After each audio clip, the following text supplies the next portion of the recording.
¿Qué pasa? What's up? Antonio Serrano here, and today I have a magical tip just for you. In this case, I'm going to be talking about how you can make a trick more amazing, how you can make little changes, little tiny changes to your effects and make them more amazing, more impressive, okay? I'm not going to talk about specific routines. I would do a video about that, how very little changes to certain specific routines can make a bigger impact.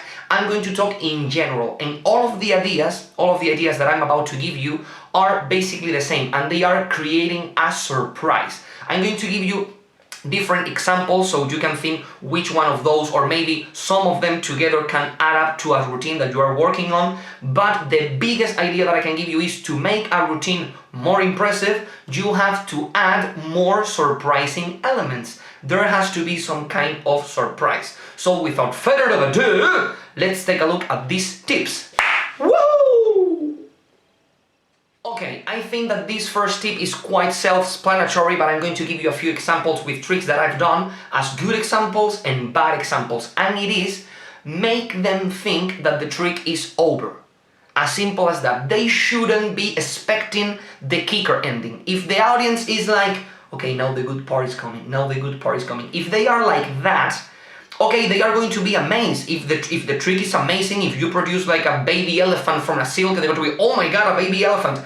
But they are waiting that. If they are waiting for the kicker, it's not going to be that impressive. I have a story that I can tell you about a trick that I only performed once, that one time, at my cousin's first Holy Communion, and it is the rainbow ropes. Not the rainbow ropes from Daryl, but it's like a very cheap trick, and you have like 3 ropes from different colors, and you tie them into 3 rings, and when you toss them out, you toss them up, the 3 rings become like a very big ring, right? You know what I'm talking about. This trick was so simple that I only was like a year or 2 in magic, and before buying the trick, I knew how the trick was done. And when I bought tricks, I never knew how they were done. Most of the tricks that I bought were simply to know how the trick worked. And this trick was like, I know exactly how this worked, but I think that this could be a good opener for the show.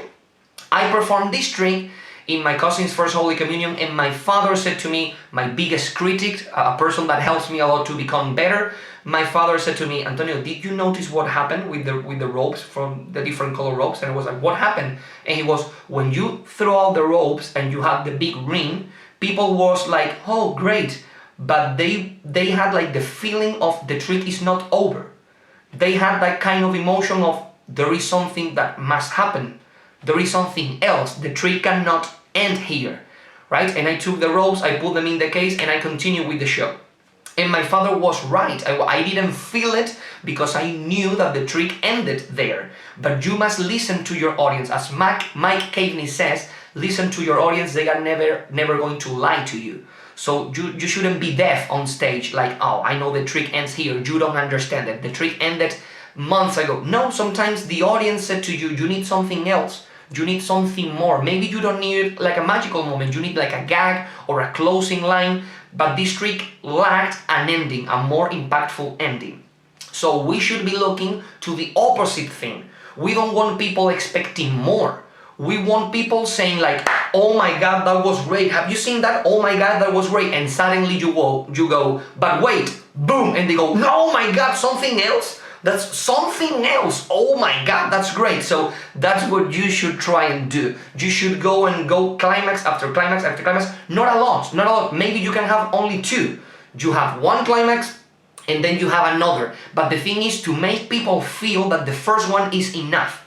Once you do the first one, people are not expecting the second one. So when they get it, it's a double surprise. They are surprised because of the magical effect, and they are surprised because they weren't expecting that. As simple as that. And basically this is something that I applied when I performed a rock on shoe. I performed that as the end of my chop cup routine, right? And chop cup is a great example of this because you produce a fruit and then you pause a little bit so people are not expecting a second one. And when you show the second one, people are like, oh my god, right? Because they think that the trick is over. Sometimes I've seen magicians produce the first fruit and you can see that the audience are like, okay, and now what? And that's not something that you want, right? Because they are going to be way more impressed if they are not expecting the second load, okay? So I produced the two pieces of fruit from the cup, and now I am about to produce the rock from my shoe. And what I do, there are two ways to produce a rock from the shoe. You can take off the shoe, and at the same time that you are taking off the shoe, you load the rock. And then you pull the rock or a bottle or a can from the shoe, right? So the first time that you show the shoe, there is something big inside that cannot possibly fit. But the way I like to perform it is I remove the shoe and I tilt it, and from the shoe falls a ball, a tinfoil ball like the one that I am using in the chop cup routine, but the tinfoil ball is flattened, which makes sense because my foot is inside. And it's much easier because when it drops to the ground, when it falls, it doesn't roll over, so I can pick it up. And what is the purpose of the flattened ball? It is a gag, it is funny, it goes for a full circle with the routine, and people get a sense that the taking off the shoe is done. Like, I took the shoe off to show where the ball went, and that's it. So when I show the rock, they are like, oh my god, there is something else inside the shoe. I don't know if you agree with me or not, you can comment below, but I think that if you remove the shoe and you show that the rock is inside, they are going to be amazed. But simply because there is a rock inside. If you pull out of your shoe something that can't be inside the shoe, and sometimes I can see people going like, yeah, the ball was in there from the beginning, yeah, the ball was in there, yeah. And I want them to think that, even kids think that. So when I show the rock, it's like, oh my god, and they know that that's the reason why I removed the shoe, simply to pull out the rock, right? But the little tinfoil ball makes them think that the kicker is not coming. So I think this is a great way to add a little bit of surprise. Make them think that the trick is over, and then you kick it in the teeth.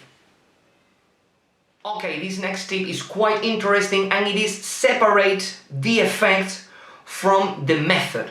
Right? The perceived moment of magic. You should separate the moment when you are doing the dirty work from the effect truly happening. And this is something that happens in the middle of a routine. This is something that Dan Harlands and Scott Alexander talks in Scott Alexander's Penguin lecture about the chop cup. When you produce the first load and you already load the second piece of fruit, you should show that second piece of fruit, but you should wait the longest time you can. You did the method, but they don't know that the fruit is there, so you should wait and wait and wait as much as you can. Not so much that people forget about the cup, not so much that people are not looking at the cup, because if they are not looking at the cup, they think that someone came, put the fruit and left. So you have to find that balance of pausing. I think that the best magician doing this is Gregory Wilson. He is great at pausing, doing something in your face, like a deck switch, something like that, and then pausing. And this is something quite difficult for magicians. Magicians, we love doing a move, and right off the bat, when we did a move, we want to show, look, I changed the card. Or we do a move, or look, it's another coin. Or no, you have to do the move and then relax and wait and wait and wait, because that's what's going to make people amazed. When you say to people, and I never touch the deck, they are going to agree with you if there was some time misdirection, some delay, some pause between you touching the deck and you saying, I didn't touch the deck, and they are going to be like, no, you didn't touch it. So that's the way you have to separate, and you have to do anything that you can to separate this moment. For example, if you are doing card to wallet, and you palm the card off and you load it into the wallet, if you can have a duplicate of the card with some kind of a signature in the deck, so you can show the card and do some moves with that card without it being fully recognizable, when you go towards the wallet and you show that the card is there, it's going to be extremely amazing, because the card was loaded inside the wallet way before, but they have seen their card in the deck, which was a duplicate. So anything that you can do to separate the method from the perceived moment of magic is going to make the trick 1,000 times more amazing.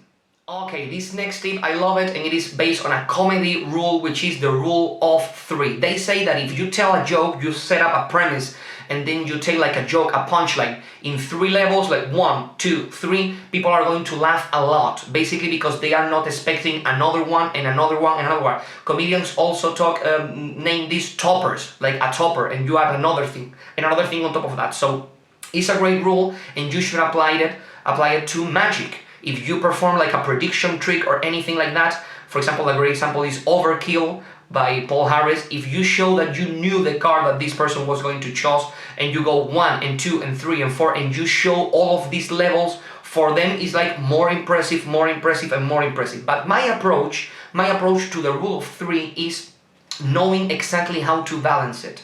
Because in my experience, I don't know about you, when you do an effect once, people are not expecting a second one.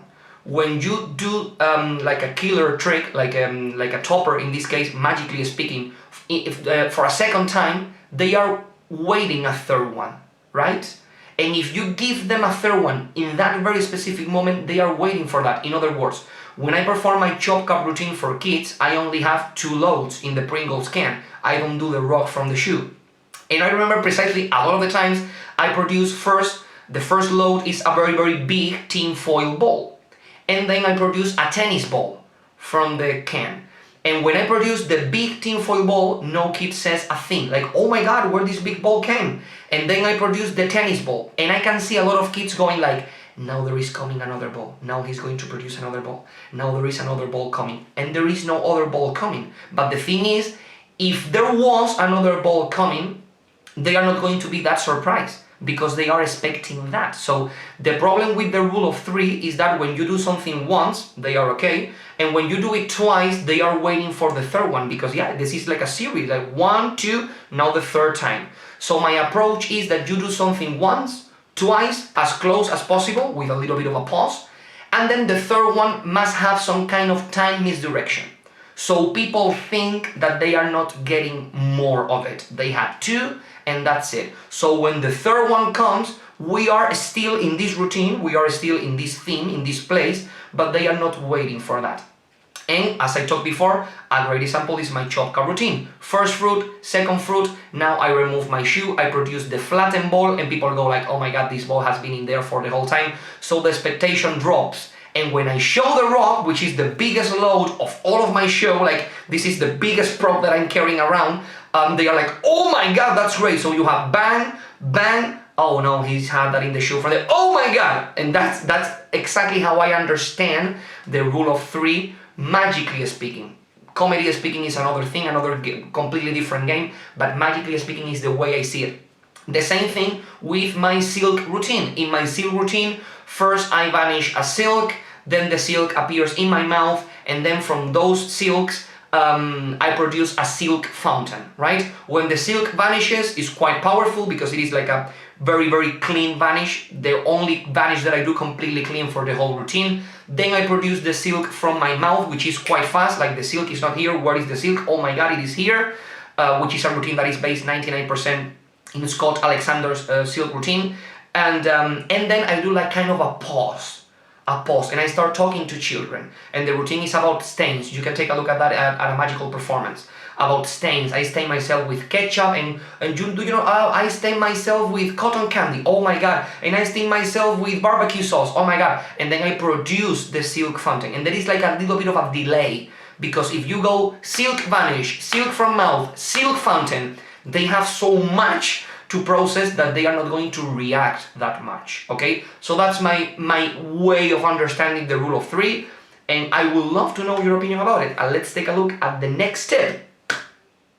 Okay, and this is the last tip that I could possibly give you about how to make general tricks more powerful. And this is a little bit similar to the second tip that I gave you about dividing the moment of the method and the perceived effect, but not necessarily. This is basically divide tricks in the show.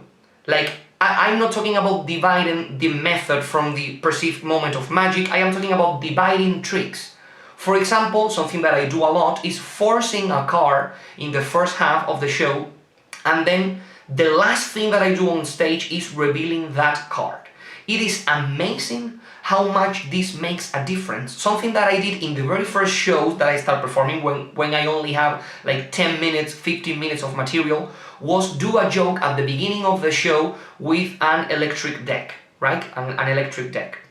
And I've written with a marker in the back of the cards, when the electric deck is like that, like a ribbon, I wrote 2 of spades, right?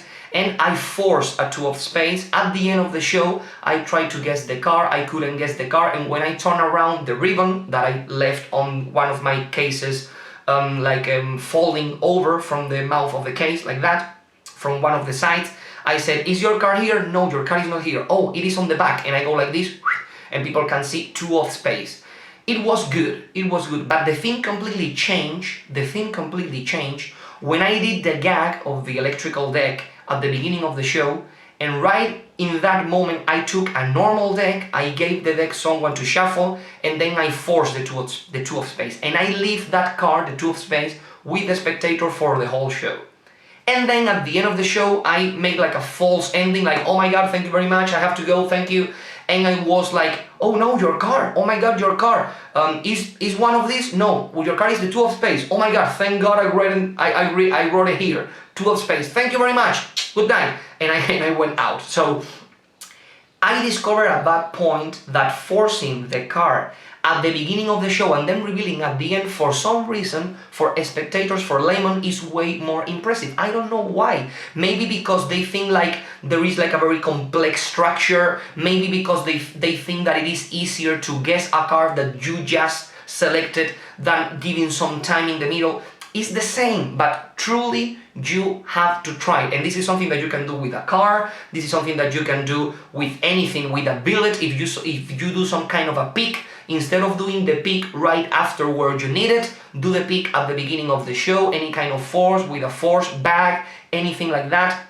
Do it with some time in there. And as I talked previously in other shows, my show number 3, my show number 1, I love creating false memories, and to create a false memory, you must have some kind of time misdirection. So if you force a card at the beginning of the show and you simply let the spectator take a look at it, to do that you should use a card that people are going to remember easily. Very important. You go like that, and then during the whole show you are thinking about the card, right? Please don't stop thinking about, remember your card. Okay, he's thinking about a card, please, he's thinking about a card. At the end of the show, when you reveal the card, for everyone, even for the person, and I have proof of that, some relatives, even for the person that saw the card, for them it's a thought of card. Because the moment of picking the card was very short. All of the moments during the show I was like, you are thinking about the card, you are thinking, please think about the card, please never forget it, always in your mind. So it's a great way to make a trick more impactful and way stronger. Okay guys, so these are my thoughts about how you can make certain tricks in general stronger. I would love to do a video about specific tricks that I perform and all of the little nuances that I add in there to make them more believable, more amazing. But for now, that's all for today's video. Please leave a comment below, subscribe, and I will see you, as always, in a near future. Bye there!